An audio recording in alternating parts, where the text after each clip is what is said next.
لا موجود إلا الله لا مشهود إلا الله لا مقصود إلا الله لا معبود إلا الله لا إله إلا الله آمنا برسول الله.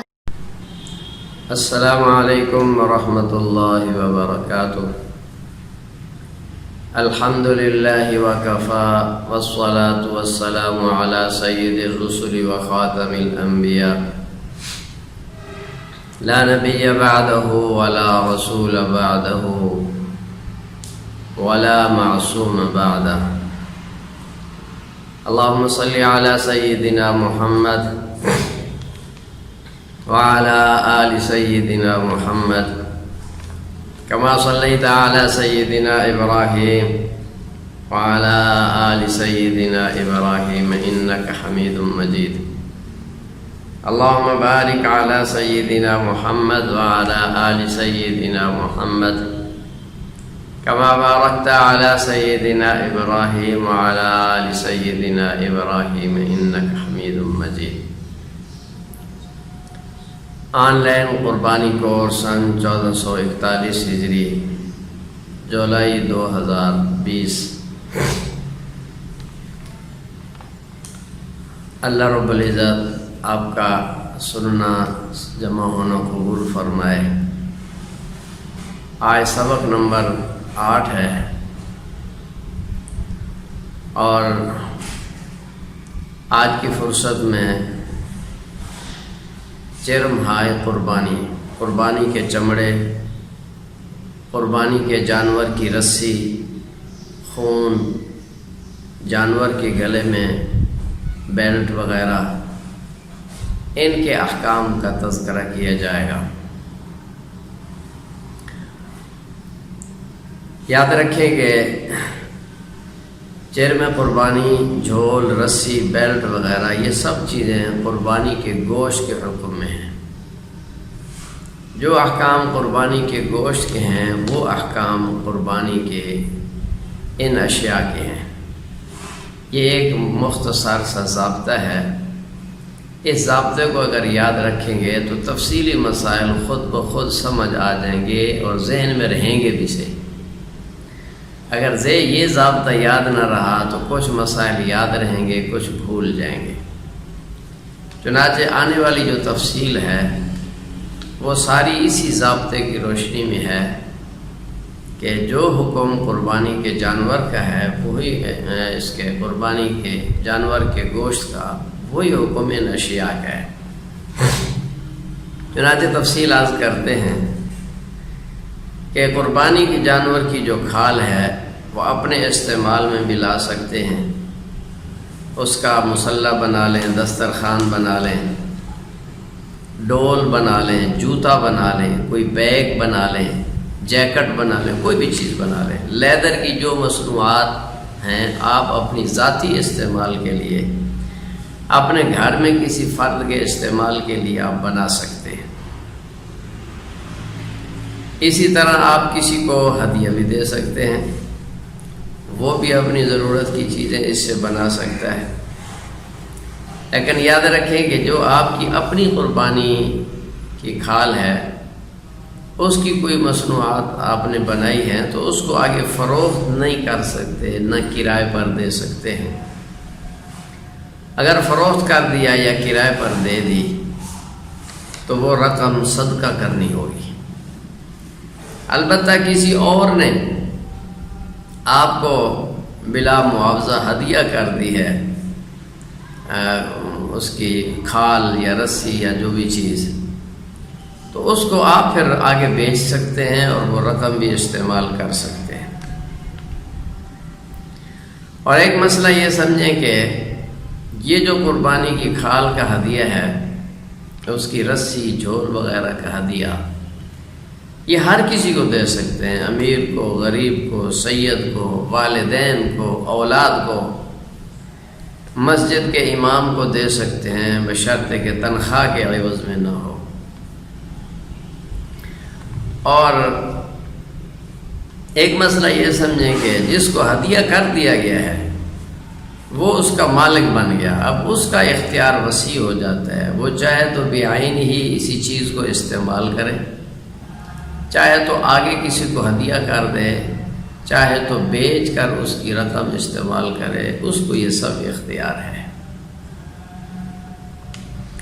اور ایک مسئلہ یہ سمجھیں کہ کھال اجرت میں دینا جائز نہیں۔ عام طور پہ قصاب کو اجرت میں کھال بھی دے دیتے ہیں، کھال کی لالچ میں قصاب اپنی قیمت کم کر لیتا ہے،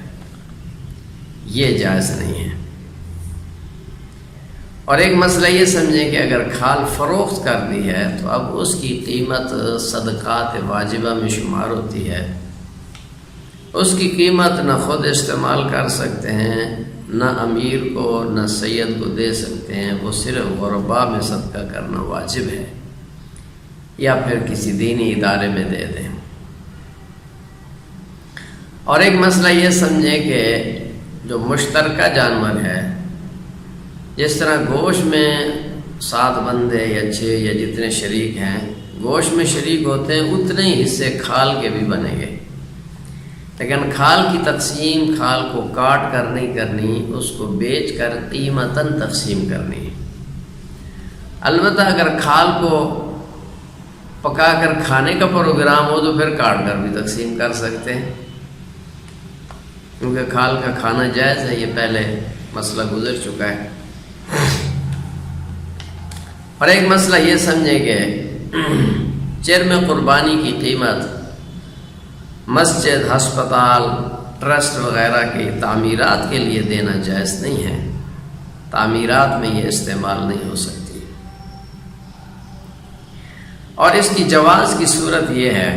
اگر آپ کسی تعمیر میں دینا چاہتے ہیں کھالیں تو جواز کی صورت یہ ہے کہ کسی با اختیار شخص کو یہ کھالیں ہدیہ کر دی ہے، اور با اختیار کا مطلب یہ کہ ہدیہ کرنے کے بعد اس کو مکمل اختیار ہو کہ وہ کھالیں اپنے استعمال میں لائے یا مسجد، مدرسہ یا ٹرسٹ وغیرہ میں آگے دے دے یا اس کی قیمت دے دے، اس کو یہ مکمل اختیار ہونا چاہیے۔ اگر اس کو اختیار نہیں ہے اور اس کو پتہ ہے اگر یہ کھالیں میں نے خود استعمال کر لی تو لوگ مجھے ملامت کریں گے، اگر یہ کیفیت ہے تو پھر یہ ہیلا نہیں چلے گا۔ وہ با اختیار ہو، یعنی اگر وہ خود بھی استعمال کر لے تو اس پر کوئی ملامت نہ کرے، اس درجے با اختیار ہو، وہ شخص پھر کھالیں بیچ کر ان کی قیمت اگر چاہے تو تعمیرات میں لگا سکتا ہے، اور تعمیرات میں جو پیسہ لگے گا وہ اس کی طرف سے ہوگا، اس کا ثواب اسی کو ملے گا، آپ کو کھال ہدیہ کرنے کا ثواب ملے گا، اگلے شخص کو وہ رقم خرچ کرنے کا ثواب ملے گا۔ اور ایک مسئلہ یہ سمجھیں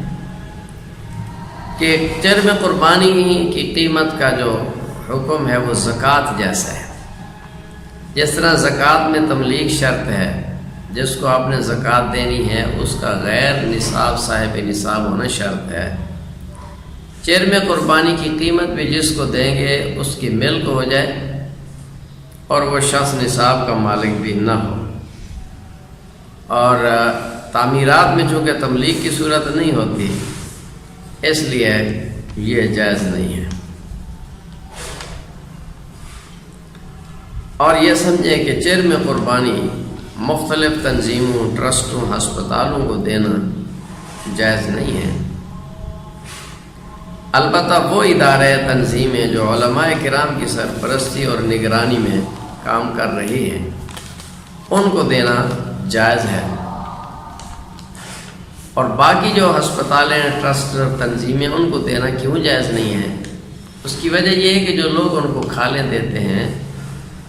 وہ کسی فرد واحد کو بطور ہدیے کے نہیں دیتے، تبلیغ ہوتی نہیں ہے،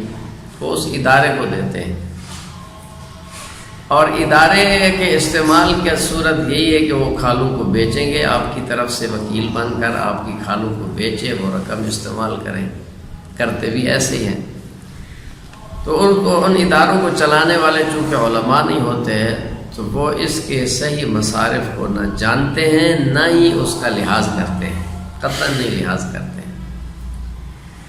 اور جو ادارے علماء کی سرپرستی میں ہیں، علماء ان مسائل کو جانتے بھی ہیں اور اس کا لحاظ بھی رکھتے ہیں، انہوں نے اس چیز کا لحاظ کیا ہوتا ہے کہ اس کا مصرف کیا ہے، کہاں لگانی ہے، کہاں نہیں لگانی، اس لیے جو علماء کی نگرانی میں ہیں ان کو دے سکتے ہیں۔ اب بعض لوگوں کے دل میں یہ اشکال ہوگا کہ بعض علماء بھی تو گڑبڑ کرتے ہیں، ہو سکتا ہے وہ بھی تو انسان ہے، تو اس کا جواب یہ ہے کہ آپ کے ذمہ ہے علماء پر اعتماد کرنا۔ شرعی حکم یہ ہے، شریعت نے آپ کو علماء کے دروازے پہ جوڑا ہے، آپ ان پر اعتماد کریں۔ آگے اگر کوئی شخص ان میں سے گڑبڑ کرے گا تو آپ بری و ذمہ ہیں، آپ نے اپنی ذمہ داری پوری کی ہے، اگلے بندے کی کوئی اگر گڑبڑ ہے تو اس کے آپ ذمہ دار نہیں ہیں۔ جبکہ وہ ادارے جو علماء کی نگرانی میں نہیں ہیں ان کو جب دیں گے، وہ جو گڑبڑ ہوگی اس گڑبڑ میں آپ بھی شریک ہوں گے، کیونکہ آپ نے اپنی ذمہ داری پوری نہیں کی ہے۔ وہ غیر علماء ہیں، ان کو دی ہے، آپ نے اپنی ذمہ داری پوری نہیں کی ہے، تو وہ اگر غلط جگہ استعمال کریں گے تو اس گناہ میں آپ بھی شریک ہوں گے۔ اور ایک مسئلہ یہ سمجھیں کہ قربانی کا جو خون ہے، قربانی کا خون، قربانی کے جانور کی ہڈیاں، اس کے سینگ، اس کے ناخن اور اس کے کوئی اضافی بال، دم، کان وغیرہ جو ایسی چیزیں ہوتی ہیں، ان کا حکم یہ کہ ان کو دفن کیا جائے، ایسے پھینک نہ دیا جائے، یا تو ایسے کوئی کتے وغیرہ جہاں موجود ہو وہ کھا جائیں گے پھر تو ٹھیک ہے، بطور خوراک کے ان کو پھینک دو تب بھی کوئی حرج نہیں، یا پھر ان کو احترام کا تقاضا یہ ہے کہ دفن کر دیا جائے۔ اور ایک مسئلہ جو ضمناً پہلے گزر بھی چکا کہ قصاب کو کھال یا گوشت، رسی، جھول وغیرہ اجرت میں دے دینا یا ان اشیاء کی وجہ سے اس سے ریٹ میں کمی کرا لینا، یہ بھی جائز نہیں۔